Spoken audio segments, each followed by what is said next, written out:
ગુજરાતના પ્લેટફોર્મ પર આપનું સ્વાગત છે. હું છું આપનું. આજે એ વાત લઈને આપણે જે આખી દુનિયામાં ચર્ચાઈ રહી છે. લોકો સવાલ પૂછી રહ્યા છે એકબીજાને કે હો ક્યાં રહ્યા હે, આ થઈ શું રહ્યું છે.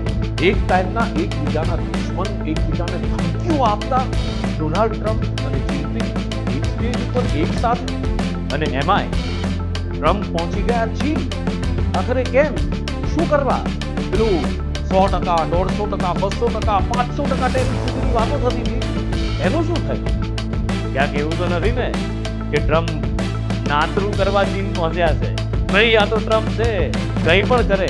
જો કે નાતરું શબ્દ ઉત્તર ગુજરાત સિવાય બીજાને સમજવું અઘરો છે, પણ ગૂગલ ઉપર જોજો, બહુ મજા આવશે કે નાતરું કરવા એટલે શું. ઉત્તર ગુજરાતના અમારા લોકો બહુ સારી રીતે જાણે છે, પણ એવું લાગે છે કે આ કંઈક કરવા માટે તો બે જણા ગયા છે. શું કરવા ગયા છે, શું નહીં, એની ચર્ચા પછી કરું. પણ પહેલા જેવા ટ્રમ્પ પહોંચ્યા એવા ટ્રમ્પને એરપોર્ટ પર શું અનુભવ થયો ખબર? ટ્રમ્પની ફજેતી થઈ ગઈ. જનરલી એક પ્રોટોકોલ હોય જ્યારે રાષ્ટ્રપ્રમુખ, અને આ તો જગત જમાદાર આવે છે ભાઈ, પણ તોય જિનપિંગ તો ના જ ગયા. પ્રોટોકોલ પ્રમાણે એમના વિદેશ મંત્રી જાય, પણ વિદેશ મંત્રી પણ ના ગયા.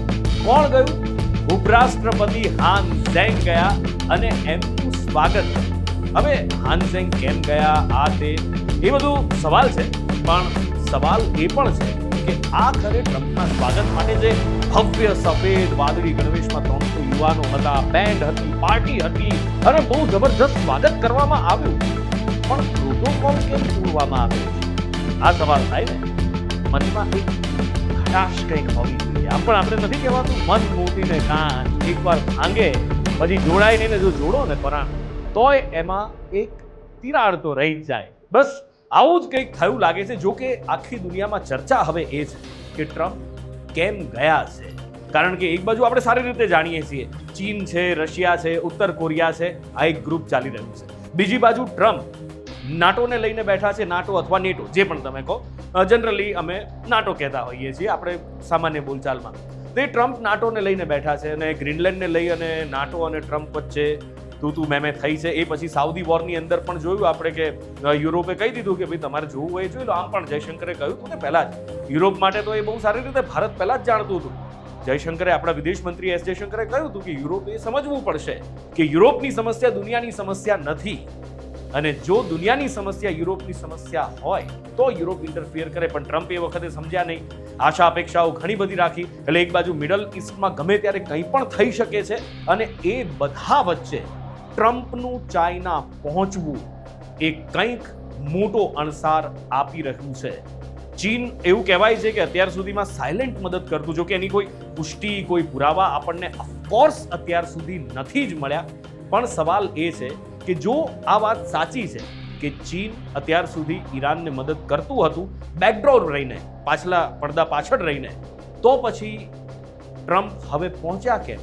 જે એના દુશ્મનને મદદ કરે છે એની સાથે બંને કેમ પહોંચ્યા? બેઇજિંગના ગ્રેટ હોલ ઓફ પીપલમાં શી જિનપિંગે ટ્રમ્પનું સ્વાગત કર્યું. જ્યારે ટ્રમ્પ પહોંચ્યા ત્યારે ટ્રમ્પને ગાર્ડ ઓફ ઓનર પણ આપવામાં આવ્યું. બંને નેતાઓએ હાથ પણ મિલાવ્યા. એ અદ્ભુત દ્રશ્ય આપણે જોયું, અને અદ્ભુત અને ઐતિહાસિક પણ કહેવાય. કારણ કે ટ્રમ્પનું ચીનની ભૂમિ પર જવું એ પોતે જ એક ઐતિહાસિક વાત છે. બે વચ્ચે 2 કલાક બેઠક ચાલી છે. જિનપિંગે કહ્યું છે કે આખી દુનિયાની આ નજર બેઠક ઉપર છે, અને સ્વાભાવિક રીતે હોય. અને જિનપિંગે અહીંયા શબ્દો બહુ કયા, એ ધ્યાન ખેંચે એવા છે. જિનપિંગે એમ કહ્યું કે આખી દુનિયા ઝડપથી બદલાઈ રહી છે. એટલે કહેવા શું માંગે છે? ઝડપથી દુનિયા બદલાઈ રહી છે તો શું અમેરિકા અને ચીનના સંબંધો પણ બદલાઈ ગયા છે? સાથે જ જિનપિંગે એમ કહ્યું કે બંને દેશોએ પાર્ટનર બનવું જોઈએ, હરીફ નહીં. અત્યાર સુધી જે મહાસત્તા બનવા માટે, અમેરિકા તો ઓફકોર્સ સ્થાપિત મહાસત્તા છે, પણ ચીન એની જગ્યા લેવા માટે વારંવાર મથતું આવ્યું છે. અને ચીન જો એમ કહે છે કે હવે આપણે હરીફાઈ નથી કરવાની, સહયોગી બનવાનું છે, કેવી રીતે બને? ભારતને તો અનુભવ છે કે ચીન પીઠમાં ખંજર ભોંકવા માટે જાણીતું છે, અને ટ્રમ્પ પણ એ વાત સારી રીતે જાણે છે. તો પછી કેમ ગયા? ટ્રેડ વોરમાં કોઈ વિજેતા થયું નહીં, આપણે સારી રીતે જાણીએ છીએ. ટ્રમ્પે બધી જ જગ્યાએ નમતું જોખવું પડ્યું છે. ટ્રમ્પના જે શબ્દો હતા એ થૂકેલું એમણે ચાટવું પડ્યું છે, એ હકીકત છે. અને હવે એટલા માટે અમેરિકા ભીસમાં મુકાયું છે. એટલે ક્યાંક પરસ્પરના સંબંધો, એકબીજાના લાભ, આ તે બધું જ જતું કરી, જીત હાર બધું જ જતું કરીને ચાઇના નથી પહોંચ્યા ને. મેં જિનપિંગના શબ્દો તમને કહ્યા, એના ઉપરથી તમે અંદાજ લગાવી શકો છો કે શું ગણિત મંડાઈ રહ્યા છે. હવે ટ્રમ્પના શબ્દો તમને કહું. ટ્રમ્પે જિનપિંગના વખાણ કર્યા. જી હા, જિનપિંગના વખાણ ટ્રમ્પના મોઢે સાંભળો તો તમને કેવી મજા આવે છે. એમણે કહ્યું કે તમારા મિત્ર બનવું એ સન્માનની વાત છે. ટ્રમ્પના મોઢેથી જિનપિંગ માટેના આ શબ્દો. વડાપ્રધાન મોદી માટે તો એ કહે છે, ચલો એ તો આપણે માનીએ કે આપણા સંબંધો છે, પણ જિનપિંગને જો એમ કે તમારા મિત્ર બનવું એ સારી વાત છે, એક સન્માનની વાત છે, તો આનો મતલબ શું કાઢવો? સાથે ટ્રમ્પે એ પણ કહ્યું કે અમેરિકા ચીન વચ્ચેના સંબંધો પહેલા કરતા વધુ સારા બનાવવાના છે અને વિશ્વના સૌથી અગ્રણી વ્યાપારી નેતાઓને પોતાની સાથે ચીન લાવ્યું છે. આ શબ્દો ટ્રમ્પે કહ્યા છે. એટલે પોતાની સાથે ત્યાં નેતાઓને લઈને ગયા. ચીનના નેતાઓ પણ અગ્રણી છે, આવા વખાણ કર્યા છે. એટલે એક વસ્તુ તો છે કે લાલો લાભ વગર લોટે નહીં.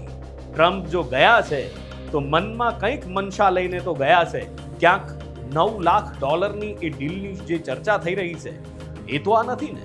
ક્યાંક જિનપિંગ પેલા ટેરિફ વાળી ધમકીથી ચૂક્યા તો નથી ને? ચર્ચા ઘણી બધી ચાલી રહી છે અને અહેવાલ તો ત્યાં સુધી છે કે અમેરિકન કંપની બોઈંગ $9 લાખ વિમાનની ખરીદી માટે મોટી ડીલ કરી શકે છે. જો આ ડીલ થાય તો વિશ્વની સૌથી મોટી એવિએશન ડીલ બની શકે છે. આ ડીલમાં વેપાર, ટેરિફ, સેમિકન્ડક્ટર, આર્ટિફિશિયલ ઇન્ટેલિજન્સ એટલે કે AI, તાઇવાન, આ બધા મુદ્દા પર ચર્ચા થવાની છે એવું કહેવાય રહ્યું છે. છેલ્લા કેટલાક વર્ષોથી બંને દેશના સંબંધો આપણે જાણીએ છીએ ને એ બધા વચ્ચે જ્યારે આ બેઠક મળી રહી છે ત્યારે આખરે ટ્રમ્પ અને જિનપિંગના મનમાં છે શું? સૌથી મોટો સવાલ એ છે કે જો ચીન અને અમેરિકા એક થઈ જાય છે, ભારતના સંબંધો ઉપર એની શું અસર પડશે? શું ભારતને એનાથી ફાયદો છે કે પછી ભારતને એનાથી નુકસાન છે? ઘણા બધા ગણિતો, ઘણા બધા સમીકરણો મંડાઈ રહ્યા છે. એનો તાળો કાઢવાનો પણ અમે પ્રયત્ન કરી રહ્યા છીએ અને એ તાળો આવનારા સમયમાં બહુ જ જલ્દી આ જ સિરીઝના બીજા એપિસોડમાં હું તમને આપીશ. જ્યારે આ બેઠક પૂરી થશે, આખું ચિત્ર સામે આવશે, ત્યારે એ ખબર પડશે કે આખરે આ બેઠક પાછળનું ગણિત શું છે. એ સમીકરણનો તાળો પણ લઈને આપની સાથે ન્યૂઝ ગુજરાતના આ જ પ્લેટફોર્મ પરથી ફરી એકવાર આવીશ. અત્યારે લઉં છું.